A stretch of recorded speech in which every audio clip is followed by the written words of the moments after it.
YouTube, welcome back to another video. Today's video, we have a crazy reaction. I don't know what I had. I think I had COVID. I never got tested, but I think that's what I had.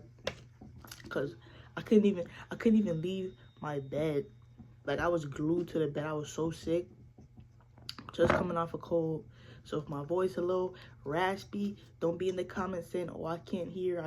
I was sick. I was the sickest I've ever been in my entire life last week. So we're back. I can finally speak. I can finally get up now. And we have a reaction for y'all. I just want to thank you guys for running up my last video. 2,000 views on that video. I did not expect that, but thank you guys for running up that video. Today's video, we have it sent in by Chris. Shout out to Chris. Chris is always the person sending in videos. Shout out to Chris. This video, we have the girl who caught her boyfriend killing her on video. The girl who caught her boyfriend killing her on video. We're gonna get into the video and understand what's going on with the title, because the title is kind of confusing. But we're gonna get into this. Don't forget to like, comment, and subscribe on this video. And yeah, let's start the screen record. 3, 2, 1. Screen record going. Starting the video now. You think I'm playing, huh? Okay. You think I'm playing, huh? Hit you with this big 4-5 hollow tips, gonna eat your up. East Point PD gets all these calls about a white van that's driving erratically over the road. And there is a reason, once you see this cell phone video, why the judge said he's going to be staying here with no bond. This is India Mackey. She was 20 years old and a kind person who loved all those around her. So when she saw her terrifying boyfriend clean his fingerprints, she decided to start filming. India realized something awful was about to happen. Her intuition was sadly right. But what happened that night? Why did India start filming, and what happened to her boyfriend now? We'll explore these questions and many more in today's video. This is the tragic story of India Mackey. On November 18th, 2019, at around 5:30 p.m., law enforcement in Warren, Michigan was notified of a swerving car. East Point PD gets all these calls about a white van that's driving erratically over the road. A man was driving his car way over the speed limit through residential areas, going from side to side. Officers knew they had to intervene fast, lest he make a terrible accident. Perhaps it was another case of DUI, they thought. But when they pulled him over near 9 Mile Road, the officers were left in disbelief. Next to this teenage boy was a lifeless body. 18-year-old Kevin Dixon had no way out. He was quick to identify the body as his girlfriend, 20-year-old India Elise Mackey. Dixon told the officers that India had a terrible accident at his... That's not even him, that's the baby. Why they try to put the baby interrogation in the video? place that night. According to him, she wanted to play with his firearm when it went off, unaliving her in front of his eyes. He was very confident in telling this story, but then the officer's million-dollar question was, why was India in his van? Dixon proceeded to tell lie after lie, stories so conflicting that he didn't even know how to go on. He was arrested and charged with first-degree murder. Later that night, detectives would discover an even more tragic layer to this story. Dixon still had India's phone on him, so detectives seized it as soon as he was handcuffed. When they went through it, they discovered a very recent video. It had been shot just hours prior to Dixon's arrest. India had filmed her own death. In just the last couple of months, law enforcement has seen 6 domestic violence homicides. It's sad, startling, and alarming. In January 2019, ABC reported that half of the identified many homicides in 2018 in the US were instances of intimate partners or family violence. 7 of those 10 cases involved men fatally shooting either their girlfriend, wife, or ex-partner, along with at least 3 other people. Some of those victims were relatives of the female victim, others were bystanders. 2 of the 10 cases involved familial homicide, with parents or children shooting their direct relatives. The numbers are huge, and yet they are not nearly as talked about as other violent instances in the country. Brian Pacheco, the spokesperson for a support agency called Safe Horizon, explained, "For so long we've seen domestic violence as a personal issue. It happens in the home. Don't talk about it. But mass findings show us otherwise. These are not just personal issues. These are community issues that we should all be tackling. The ability to help and support one survivor has the potential to save so many lives. Here's an even grimmer stat. A 2017 United Nations report concluded that, especially for women, some of the deadliest dangers are at home. Over 58% of women who are intentionally murdered around the world lose their lives at the hands of an intimate partner or family member. A staggering 82% of victims are female in intimate partner homicide cases. This puts India's tragedy in perspective. Not only is she not alone in the United States, she's not alone in the world. This is still a major problem in almost all countries of the world. In the 2020s, a time known for more peace and prosperity than any other time in history. Sadly, teenage girls are the most prone to that type of manipulation and violence that eventually leads to death. Unfortunately, that was what happened to India Mackey. On November 17, 2019, India Mackey celebrated her 20th birthday in Michigan. The following day, she met with her boyfriend, 18-year-old Kevin Dixon. The two were inside his car when they started fighting. Then, out of the blue, Kevin pulled out a firearm and started loading it. India was so shaken that she began filming him. On the one hand, she didn't believe he was being serious. You think I'm playing, huh? Okay. You think I'm playing, huh?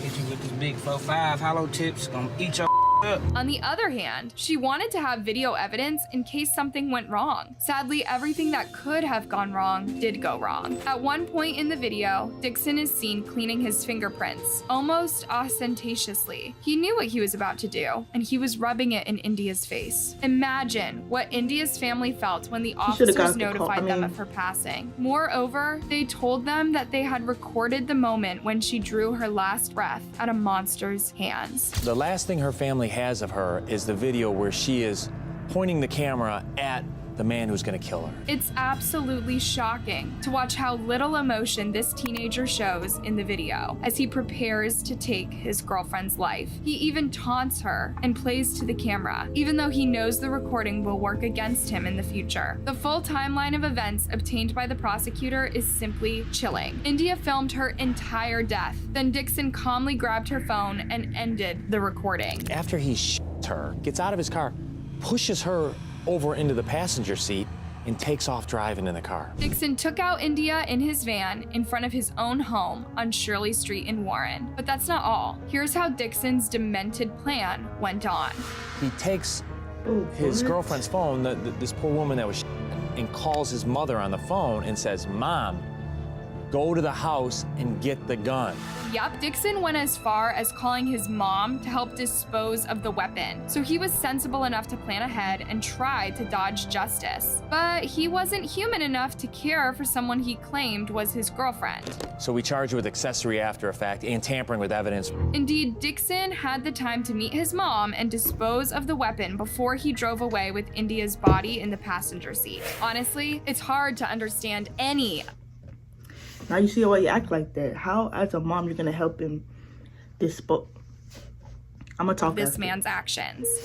Sadly, India is far from the only young woman who saw the best in an awful person. Well, this is 18-year-old Genesis Rice, a mother, a daughter, and now one of the dozens of South Carolina women killed by an intimate partner every year. In May 2023, Genesis was spending a sunny day with her 2 young kids and her parents at the park. She was a teenage mom, so her parents helped her raise her kids. It was a sweet moment because it was just a day full of laughter and joy and just playing games. A few days later, Genesis's lifeless body was found in her bed at home. The following day, her 22-year-old boyfriend, Akevius Lindsay, was charged with unaliving her. He was not only her boyfriend, but the father of her 2 children. He was uninvolved in raising his children, violent, and erratic. Now he had done the worst, and Genesis's family never saw it coming. We met him. He's come in our house. And we just looked at it like any other relationship. She was really at a point in her life where she was really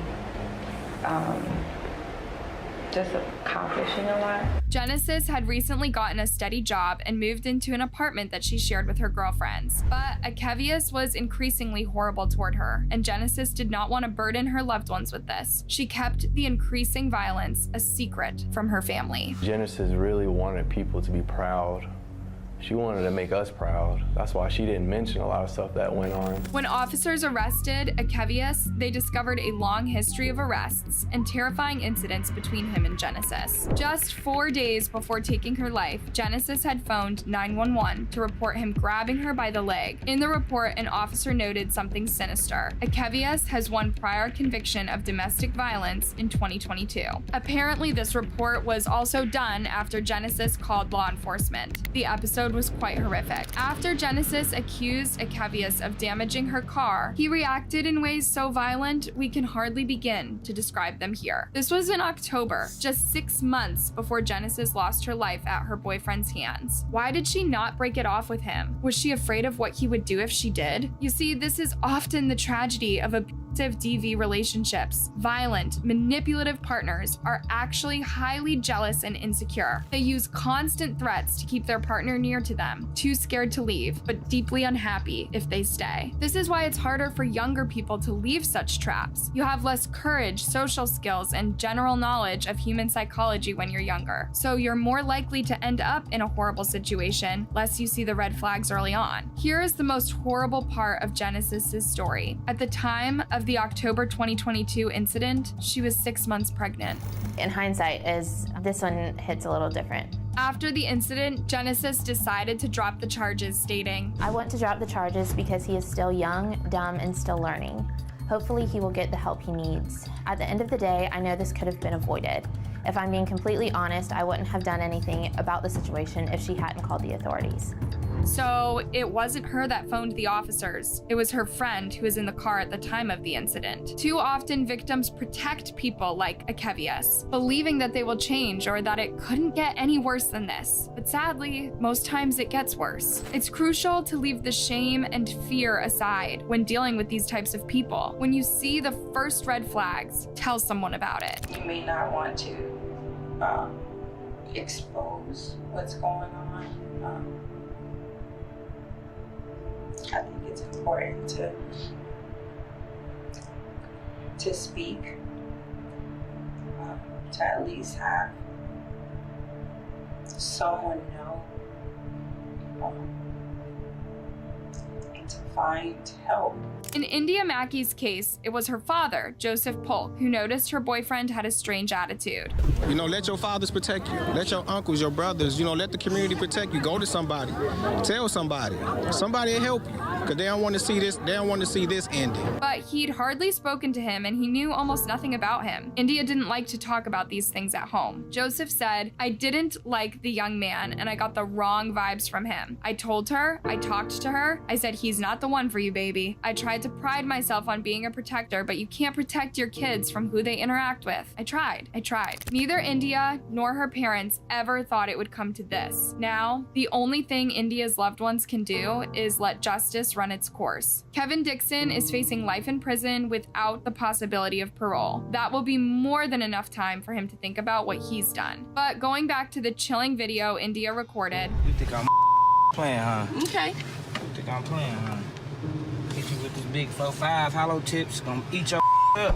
The question remains, will he ever feel remorse for taking India's life? And where there is no guilt, can there truly be any justice? Hey, thanks for watching. Leave a comment and don't forget to like and subscribe. See you next time.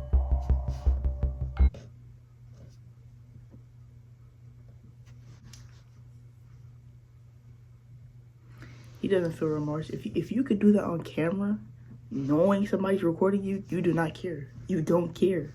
You literally looked at the camera, knowing she's recording. After this video, I'm gonna look into this, see if there's like a bigger story that we can react to, because this is crazy, bro. But sometimes I do wonder that too. Like, I do wonder if people get sentenced to life in prison, do they ever like think about what they actually did? Like, do they actually care that they're spending the rest of their life and you can never leave? Like that's like the craziest thought to me. Like, you can never walk out and leave. You can't sleep in your bed. can't go drive again. You can't do regular human things. I don't know, but if you guys enjoyed that video, RIP to the 2 girls in this video. It's crazy. But if you guys enjoyed this video, don't forget to like, comment, and subscribe. I will see you guys in the next video. We're out.